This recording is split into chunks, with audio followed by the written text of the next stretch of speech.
Hello everyone, कैसे हैं आप सब। उम्मीद करती हूँ रोज़ की तरह आप सब अच्छे होंगे। हमेशा की तरह आज फिर से लेकर आ चुकी हूँ एक बहुत ही काम की वीडियो, जिसमें मैंने शेयर किया है कुछ ऐसे टिप्स और ट्रिक्स जिनको यूज़ करके हम अपने डेली के कामों को काफ़ी हद तक आसान बना सकते हैं। तो अगर आज का वीडियो थोड़ा सा भी हेल्पफुल लगता है तो वीडियो को एक लाइक करिएगा, और चैनल पर न्यू है तो सब्सक्राइब करिएगा और ज़्यादा से ज़्यादा शेयर कर लीजिएगा अपने फैमिली और फ्रेंड्स में, ताकि वो भी इन सारे ट्रिक्स को यूज़ कर पाएँ। तो चलिए स्टार्ट करते हैं आज का यूज़फुल वीडियो। आज की मेरी पहली टिप है लहसुन को लेकर। लहसुन का यूज़ तो डेली खाने में होता है, लेकिन जब हम लोग उसको ग्रेट करते हैं ना, तो आप लोग देखते होंगे ग्रेटर में बहुत सारा लहसुन जो है वो रह ही जाता है, तो जिसको निकालने में फिर काफ़ी ज़्यादा दिक्कत भी होती है। तो अगर आप जब भी लहसुन को ग्रेट करें ना, तो इस तरीके से पॉलीथीन एक ग्रेटर पे लगा दें। जी हाँ, पॉलीथीन लगाने से क्या होगा, बहुत ही अच्छे से हमारा लहसुन जो है वो ग्रेट भी होता है, और जो जो ग्रेटर के अंदर जो रह जाता है, फालतू बच जाता है, उसको हम लोग अच्छे से यूज़ भी कर सकते हैं, और बिल्कुल भी ग्रेटर जो है ना वो हमारा गंदा भी नहीं होता है। तो इस तरीके से आप बहुत ही ईजिली ग्रेटर पे पॉलीथीन लगाकर लहसुन को अच्छे से ग्रेट कर सकते हैं। आपको मैं पॉलीथीन हटा के दिखाती हूँ। बिल्कुल भी ग्रेटर जो हमारा है वो गंदा नहीं हुआ है। जो भी लहसुन था वो इस पॉलीथीन के ऊपर भी ही है, और सारा लहसुन हमारा अच्छे से ग्रेट भी हो गया है। तो आई होप ये वाली टिप आपको ज़रूर अच्छी लगी होगी। अच्छी लगी है तो लाइक शेयर करिएगा। हम लोग जब भी बर्तन में कोई खाना रहता है तो उसमें निकालने के लिए हम इस तरीके से एक स्पून रखते हैं, लेकिन क्या होता है कि अगर बड़ा बर्तन होता है तो स्पून अपने आप नीचे गिर जाता है, क्योंकि वो प्लेन होता है ना, तो आराम नीचे ईजिली वो अंदर चला जाता है। इसके बाद फिर हमें हाथ को डिप करके उस स्पून को निकालना होता है। तो ये अंदर ना जाए उसके लिए बहुत ही अच्छा ट्रिक है। आप इस तरीके का रबर बैंड ले लीजिए। मिठाई के डब्बों में या फिर कई सारी चीज़ों में हमें इस तरीके के रबर बैंड मिलते हैं। उसको फेंकिए मत, बहुत सारे कामों में हमें यूज़ होता है। तो इस तरीके से स्पून में आप लगा दीजिए, उसका जो हैंडल वाला पार्ट होता है ना, तो आप देखिएगा ये बिल्कुल भी गिरता नहीं है। जहाँ पर आप रबड़ लगाए रहिएगा ना, वहीं पर वो टिक कर रह जाता है।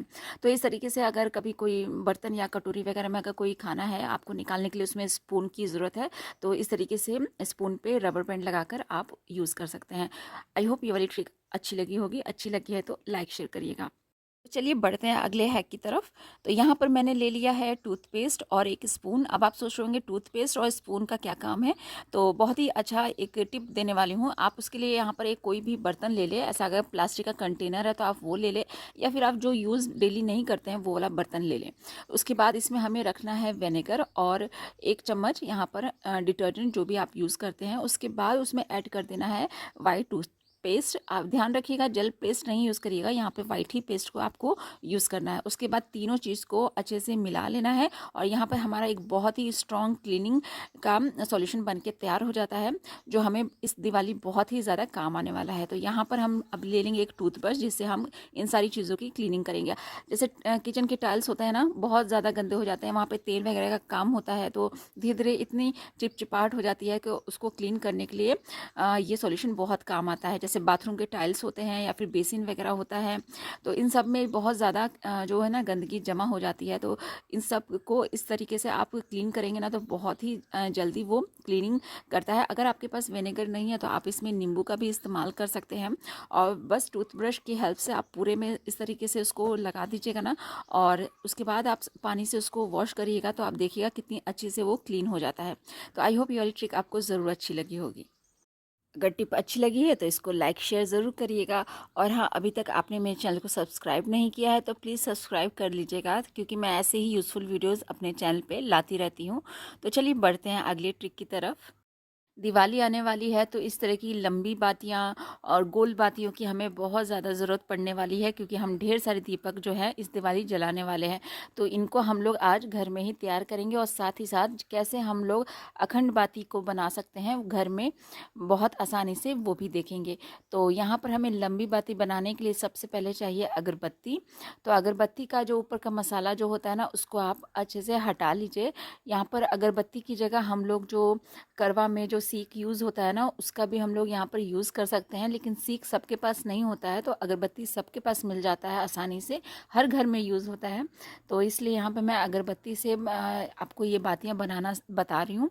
तो यहाँ पर हमें कॉटन तो यहाँ पर हमें ले लेना है कॉटन, और कॉटन को कुछ इस तरीके से थोड़ा थोड़ा ले लेना है और उसको अच्छे से लंबे में इसको फैला लेना है। उसके बाद अगरबत्ती की जो डंटी है ना, उसको इस तरीके से रख कर कुछ ऊपर की तरफ हमें सहला देना है।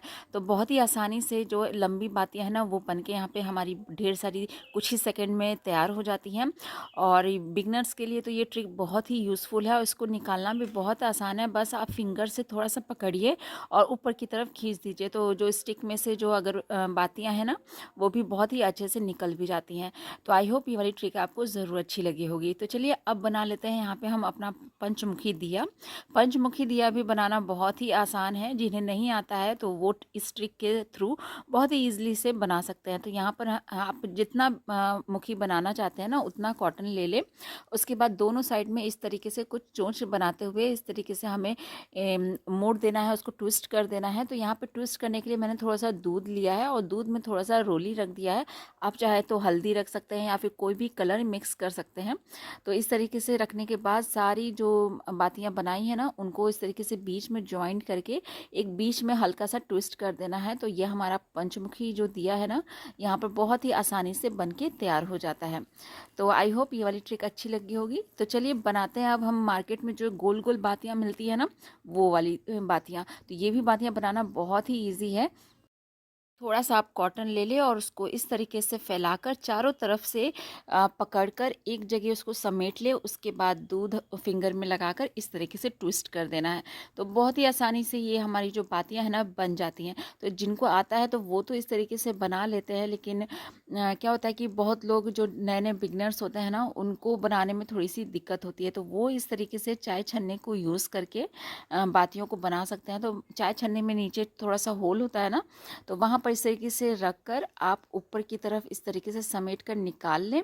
उसके बाद फिंगर में दूध लगाकर और उसको ट्विस्ट कर दें। तो बहुत ही सुंदर गोल गोल हमारी यहाँ पर बातियाँ बन के तैयार हो जाती हैं कुछ ही सेकंड में, ढेर सारी। तो अब से आप मार्केट से बिल्कुल भी ना खरीदें, इस तरीके से घर में आसानी से बनाकर तैयार कर ले और उसको डिब्बे में इस तरीके से रख दे और दिवाली से लेकर छठ तक इनको यूज़ करें। आप में से किसके यहाँ छठ पूजा होता है तो प्लीज़ कमेंट बॉक्स में ज़रूर बताइएगा। और जो हम अखंड ज्योति जलाने के लिए जो बाती खरीदते हैं ना मार्केट में, वो भी हम यहाँ पर चाय छन्ने के हेल्प से बहुत ईजिली बना सकते हैं। इसके नीचे जो होल होता है ना, तो वहाँ पर कुछ इस तरीके से हमें एक कलेवा को बांध देना है और हल्का इस तरीके से हाथों पर बटते हुए इसको ऊपर की तरफ करना है। उसके बाद आप खोल दीजिए उसको और बहुत ही ईजिली जो हमारा जो अखंड ज्योति जो कलेवा से जो बनता है ना, जो मार्केट में हम लोग लेकर आते हैं, बहुत इजीली बन के तैयार हो जाता है। तो इसमें 2 व्यक्ति की ज़रूरत पड़ती है। अगर आपके पास कोई और इंसान नहीं है तो आप इस तरीके से भी आप अखंड ज्योत की बाती जो है वो बनाकर तैयार कर सकते हैं। तो ये थे मेरे आज के कुछ यूज़फुल टिप्स और ट्रिक्स। अगर यूज़फुल लगे हैं तो वीडियो को एक लाइक करिएगा, तो उसको सब्सक्राइब ज़रूर करिएगा और बगल में बेल आइकॉन को भी ज़रूर प्रेस कर दीजिएगा, ताकि मेरे आगे आने वाली वीडियो की नोटिफिकेशन आपके मोबाइल पर सबसे पहले आ जाए। और ज़्यादा से ज़्यादा शेयर करिएगा अपने फैमिली और फ्रेंड्स में। आपका पूरा वीडियो देखने के लिए दिल से थैंक यू। मिलती हूँ अगले वीडियो में, तब तक के लिए गुड बाय।